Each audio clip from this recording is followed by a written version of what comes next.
नाला नगर के गांव में रंगैया और रंगम्मा कहकर एक जोड़ा रहते थे। दोनों बहुत अच्छे थे और बहुत दयालु थे।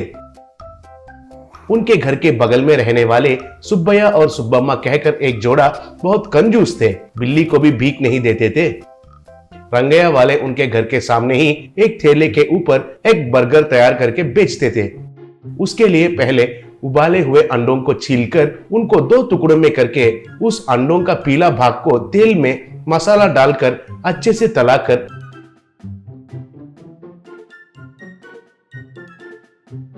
अंडों के बीच में वो मसाला डालकर बर्गर जैसा बनाते थे। सुब्बैया वाले भी उनके घर के सामने एक ठेले के ऊपर डोसा और इडली बनाकर बेचते थे। वे इतना कंजूस थे कि अगर ठेले पर इडली बच गए तो वो खाकर उनका भूख मिटाते थे, अगर नहीं बच गए तो खाली पानी पीकर पेट भरते थे, लेकिन घर में तो खाना नहीं पकाते थे। एक दिन सुब्बैया और सुब्बम्मा भूख मिटाना है कहकर उनके घर में एक पेड़ के पास आए। तब वो पेड़ के ऊपर से एक फल रंगैया के घर में गिर गया। वो देखकर उसके लिए सुब्बैया दीवार से कूदा। वो फल लेने के लिए देखा तो रंगैया के घर के रसोई का खिड़की थोड़ा खुला हुआ दिखाई दिया और अच्छे से खाने का खुशबू भी आने लगा। वो धीरे से रसोई का दरवाजा खोलकर अंदर जाकर देखा तो बर्तनों में बचा हुआ खाना दिखाई दिया।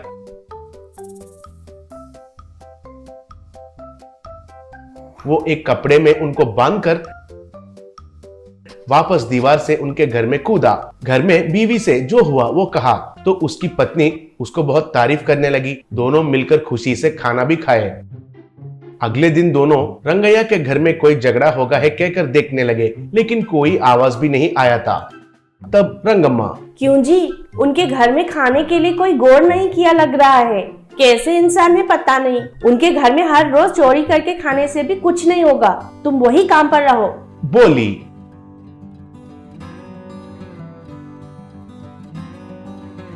उस रात को भी सुब्बैया दीवार से कूदकर दरवाजे के पास गया।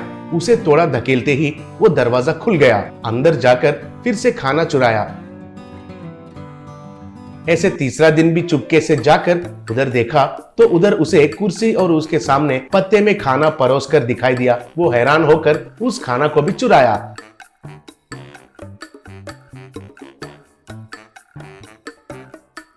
अगले दिन रंगैया के घर के आगे भीड़ था। वो देखकर सुब्बैया वाले थोड़ा घबरा गए।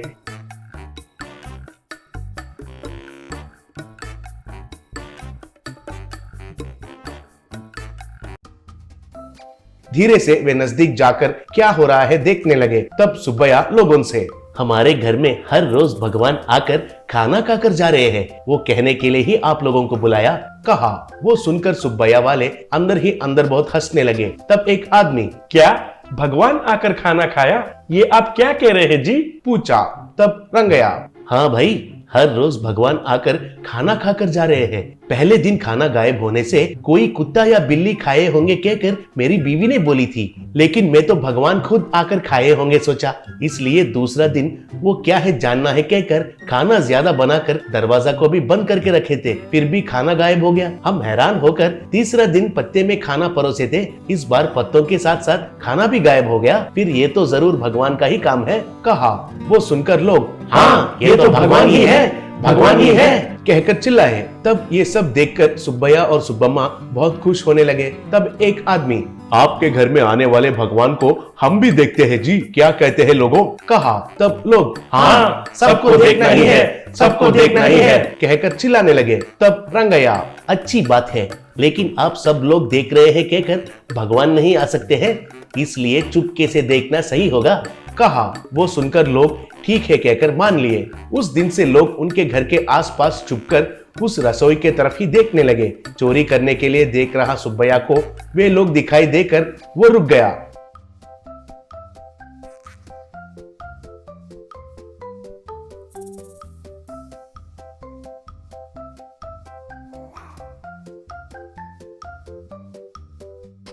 कितना दिन होने से भी वे लोग उधर से नहीं जा रहे थे।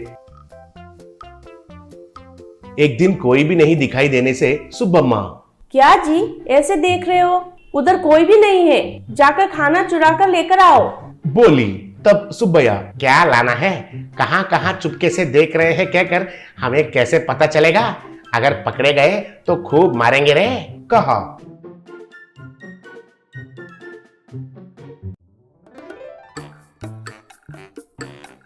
एक दिन रंगैया और रंगम्मा उनके ठेले के पास आए। तब रंगैया, कैसे किस्म के लोग हो आप चोरी किया है कहकर पता चलने से भी मैंने कुछ नहीं किया, लेकिन आपने रुके नहीं, चोरी करके खाना क्यों खा रहे हो दरिंदर के जैसे, इसलिए आपको सबक सिखाना है कहकर लोगों को भगवान आकर खाना खाकर जा रहे हैं कहकर यकीन दिलाया।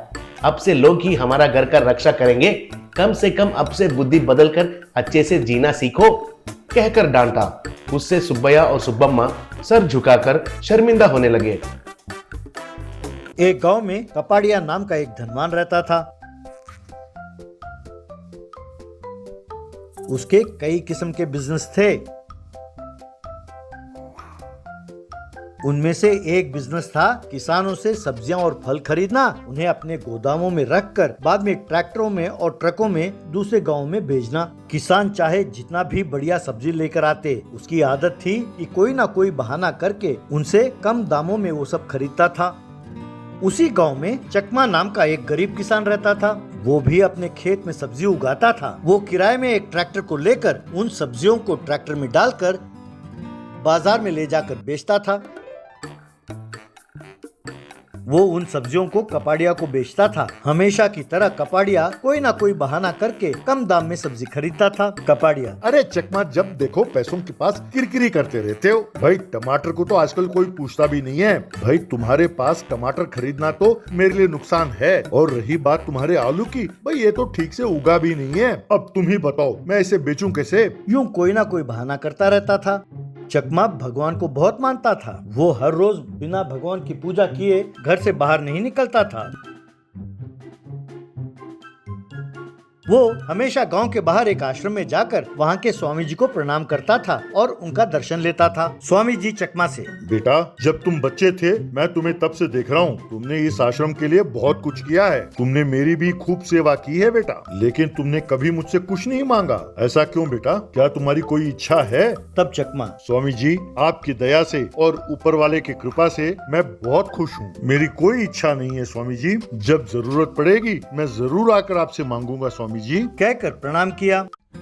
एक बार चकमा के खेत में आलू की बहुत अच्छी फसल हुई। बड़े बड़े आलू उगे। उस फसल को देखकर चकमा बहुत खुश हुआ। तब उसके दिमाग में एक उपाय सूझा। तब वो सीधा कपाड़िया के पास गया और कहने लगा, कपाड़िया जी, अगर आप बुरा न माने तो मुझे आपसे कुछ कहना है। इस साल मेरे खेत में आलू की फसल बहुत अच्छी उगी है। मैंने बाजार में पूछा तो पता चला कि 1 क्विंटल का दाम 2400 रुपए है। यदि आप मुझे क्विंटल के 2000 रुपए देंगे तो वो आलू मैं आपको ही दे दूंगा। मैं भी ट्रांसपोर्ट का पैसे बचा लूंगा ना साहब, यूँ दोनों का मुनाफा हो जाएगा। बस कपाड़िया ने चकमा को लात मारा और उसके गिरेबान को पकड़कर, सब्जी उगाने वाले कुत्ते, तू मुझसे तोल मोल करेगा, तू मुझे धमकी देता है। अगर सब्जी बेचने वाले तुझ में इतनी अकड़ है तो खरीदने वाले मुझ में कितनी होगी। यहाँ मैं जो कहूँ वही दाम होगा। यहाँ हर किसी को मुझे ही बेचना होगा। मैं 1 क्विंटल का 1000 रुपए से 1 पैसा ज्यादा नहीं दूंगा। अब दफा हो जाए यहाँ से। तब चकमा, साहब, किसान को परेशान कर कर कभी कोई खुश नहीं रहा। मैं उस दाम में नहीं बेचने वाला। मैं शहर ले जाकर अपना माल बेचूंगा। तब कपाड़िया, अरे ले कैसे जाओगे? इस गांव में तुम्हें कोई गाड़ी अपना किराए पर नहीं देने वाला। अरे तुम्हें तो बैलगाड़ी भी नहीं मिलेगी। इतना ही नहीं, गांव के चारों ओर मेरे आदमी पहरा देंगे। अगर तुम उनके हाथ लग गए, वो तुम्हें और तुम्हारे आलू का कचूमर बना डालेंगे।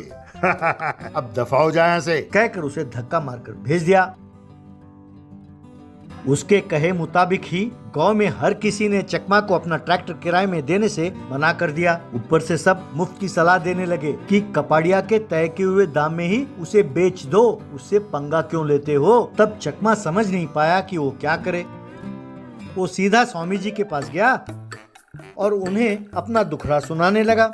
स्वामी जी, बड़ों ने कहा है, विनाश काले विपरीत बुद्धि। अब तुम्हें वरदान देने का समय आ गया है बेटा, तुम मना ना करना। कहकर स्वामी जी ने जैसे ही अपना हथेली घुमाया, उनकी हथेली में एक छोटा सा ट्रैक्टर प्रकट हुआ।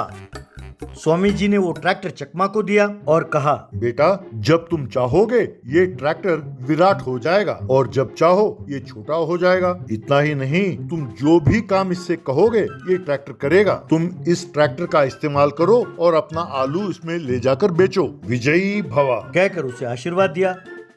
यूं चकमा उस ट्रैक्टर को अपने खेत में ले गया और उसे जमीन पर रखकर उसने इच्छा प्रकट की तो वो ट्रैक्टर बड़ा हो गया। ट्रैक्टर के पीछे 4 पहिए थे और ट्रैक्टर खूब बड़ा था। चकमा ने उस ट्रैक्टर में आलू को भरा और फिर जंगल के रास्ते से वो शहर की ओर जाने लगा। लेकिन कपाड़िया के एक आदमी ने उस ट्रैक्टर को जाते हुए देख लिया। उसने तुरंत जाकर ये बात कपाड़िया से कही। चकमा ने अच्छे दामों में उस आलू को शहर में बेचा और फिर पैसे लिए। फिर उसके इच्छा प्रकट करते ही वो ट्रैक्टर एकदम छोटा हो गया।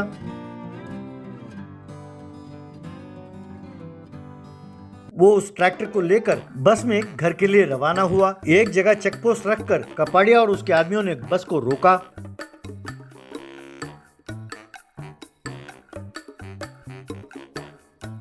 चकमा से कपाड़िया, मैंने गांव में पता किया, सबने कहा तुम्हें किसी ने ट्रैक्टर नहीं दिया, तो फिर तुम्हें ट्रैक्टर कहाँ से मिला? चुपचाप बोलो, आलू बेचकर जो तुम्हें पैसे मिले हैं वो मुझे दे दो और निकलो यहाँ से, वरना खूब पिटोगे। तब कपाड़िया का आदमी, साहब इसके हाथ में जो ट्रैक्टर है इसी में वो आलू लेकर गया था, यही है वो ट्रैक्टर, यही है। पर साहब ये इतना छोटा सा कैसे हो गया? यूं कही रहा था कि चकमा ने ट्रैक्टर को नीचे रखा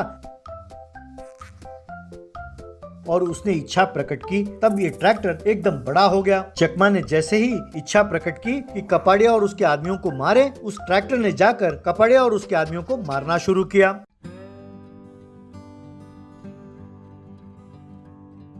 बस वो सब डर के मारे वहां से भाग गए।